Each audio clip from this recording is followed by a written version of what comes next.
You know what? Let me tell you something. Some of the most valuable property around doesn't reside on a beachfront in California. It's not in downtown Manhattan. It's not in London. You won't find it in the French Riviera. Nope. Some of the most valuable property you can hope to obtain is a little space inside your prospects' heads. You see, many businesses have to rely on direct response advertising to make money. They need to get the sale right in the moment, or they lose the prospective customer forever. Direct response advertising has its place, and there's a good chance it's part of your overall business strategy as well. That's great. However, if you rely solely on direct response advertising, then you're leaving money on the table and you're not making the most of your traffic. So here's what you need to do to get more traffic and close more sales. You need to establish yourself as an expert in your niche, which is going to help you develop top-of-mind awareness. I mean, just think about this for a second.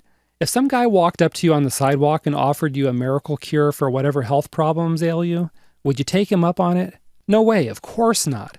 For all you know, it's just some crazy homeless guy peddling stale beer in a jar. Or maybe worse. Now, on the flip side, let's suppose you walk into a clinic and your doctor hands you an ointment. Would you use it? Yeah, of course you would. And that's because your doctor is an established expert. He's an authority. You'd probably use the ointment without a second thought or a question. And that's why it's so important for you to establish yourself as an expert or an authority in your niche, as people will follow you without question. It's pretty cool, right? Now, there are two parts to this strategy. The first part is to blanket your niche with content and advertisements so that whenever your prospects are thinking about a niche-related problem, they see you offering a solution. And the second part of this strategy is to be sure that your behavior matches that of a true thought leader. Let's take a look at each of these components separately now. As mentioned, the first component is to blanket your niche with content. Now, earlier in this course, we talked about reaching deep into your market by using multiple advertising venues. This is part of the same overall strategy. Here's the idea behind it. When your prospects search for information or a solution in the niche, you want your name to show up. When your prospects are on other people's sites, you want your advertisements to appear. When people inquire on a forum, social media group, or other platform about a good solution in the niche, you want other people to bring up your name and, of course, your products. So what's the end result here? Not only do you build your brand recognition, but you're also building top-of-mind awareness.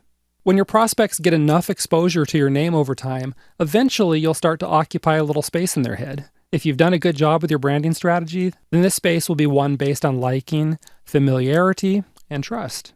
Now play along with me for just a few moments while I demonstrate to you how this works. Okay? I'm going to mention a few words about a type of product or business, and I want you to say the first business name that pops into your head. I don't want you to even really think about it. Just quickly say the first thing that pops into your head. Okay? Are you ready? The first one is fast food. Okay? Chances are a business name like McDonald's, Burger King, or whatever your favorite fast food restaurant just popped into your head. For me, it was McDonald's. Let's try another one. A big online retailer. Got it? For me, it was Amazon. What about you? And another one. A type of smartphone. Do you feel silly shouting out brand names? Another example. Laundry detergent. For me, Tide. And the last one, a fiction author. And on that one, I immediately thought of Stephen King. I'm going to guess it wasn't too hard for you to name products, brand names, or business names that you associate with those things I just mentioned. I'm going to guess, depending on where you live, that we may have even had some of the same answers too. Now, how did these product names start to occupy space inside your head? How did they develop top-of-mind awareness? If you guess someone slipped a computer chip into your mind, well, you're wrong. Sorry, but that's a good guess because, hey, just because you're paranoid, it doesn't mean that they're not out to get you. Seriously, though. How do they do it? It's simple. These companies rented space in your head through repeated exposure and positive associations with their brand, business, and products. Now, all you need to do is do the same thing in your niche. You can see why it's so important not to cherry pick your way through traffic methods by only using a select few. Because the more methods you use, the more likely it is you'll get the exposure you need to develop top-of-mind awareness. So let me remind you of some of the traffic methods you can use. Capturing your exit traffic on a mailing list so that you can follow up with these prospects repeatedly. Creating content and spreading it far and wide in your niche, including sharing it on your blog, having your marketing partners share it, and, of course, posting it on social media. Starting an affiliate program so that you can get as many people as possible promoting your products both online and offline. Using offline traffic methods such as press releases, giving free talks or workshops, purchasing ads in newspapers and magazines, and so on. Starting viral campaigns to get your visitors, prospects, and customers to share your content, especially by using Social Share Monkey to incentivize people to share. Here's a handful more. Starting a referral program so that your existing customers refer their friends to you. Doing guest blogging on busy, respected blogs. You can also write a column for an offline publication.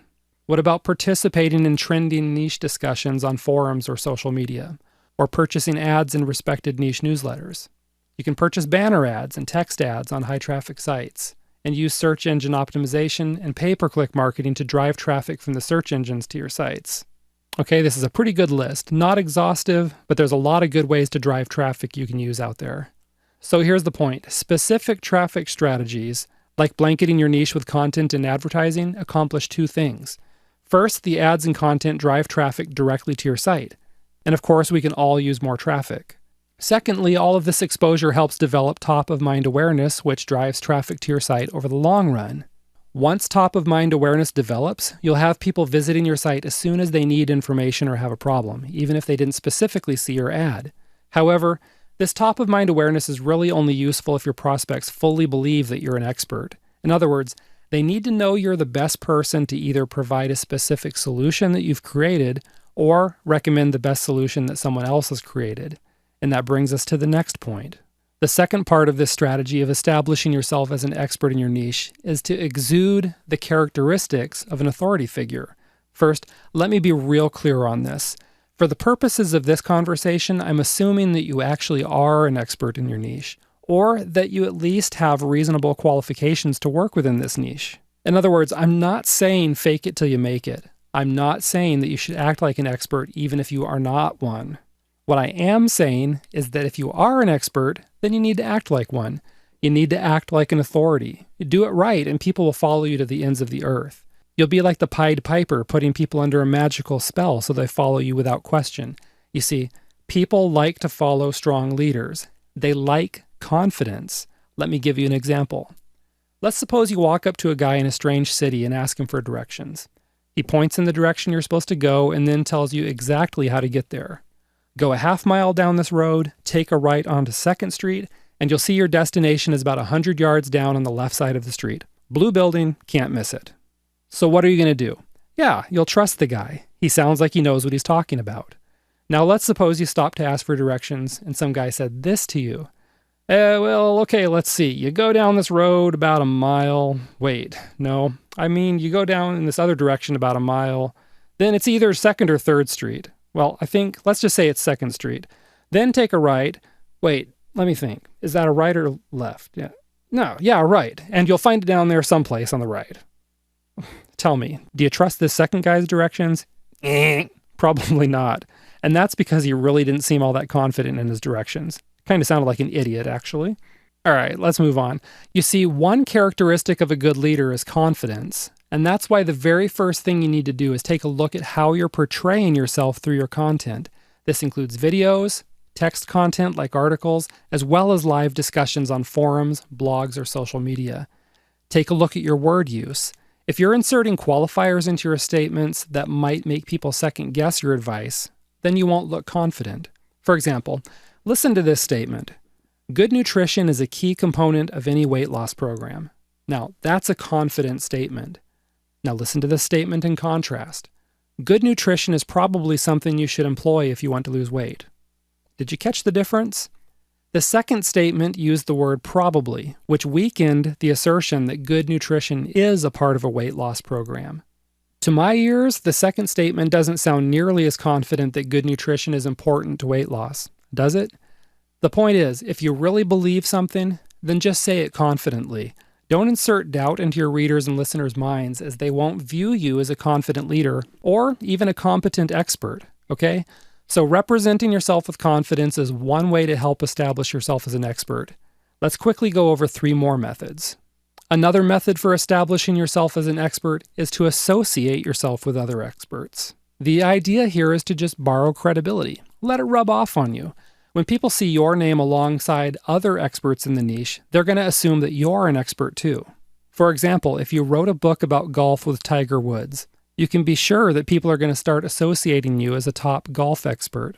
Or maybe they'll associate you as a womanizer. But in any case, you'll totally get associated with Tiger Woods, and people are going to think that you're on a similar level as he is. Now, you can do the same thing in your niche. And assuming you're associating yourself with good people, then this strategy will help establish you as an expert. So to borrow this sort of credibility in your niche, what you need to do is seek out the reputable experts and start doing joint ventures with them. For example, you can create a product together, or you can do a free webinar together. Do this with a whole bunch of experts and you'll get established extremely fast in your niche, even if you're just breaking into that particular market. The next method for establishing yourself as an expert is to let people interview you. If you're just getting started, you may be interviewing others in your niche, but the problem is only the person who's being interviewed is viewed as the expert. That's why you need to get other people to interview you, which will position you as the expert. And you can do this by offering yourself as an expert for other people's interview series.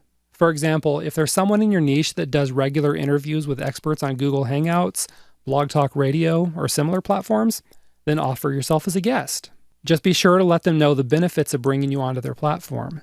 You can also do this offline by offering yourself as a guest on talk radio or even on local TV news. Just get in touch with the producers of these programs to let them know about your expertise and why you'd be a good guest on the show. At a bare minimum, ask a friend to interview you. Then put the interview on your blog, Facebook, YouTube, and other social media. Even this small move helps establish you as an expert. In time, as others interview you too, your status as an expert will only grow. All right, and the third method for establishing yourself as an expert is to demonstrate your expertise.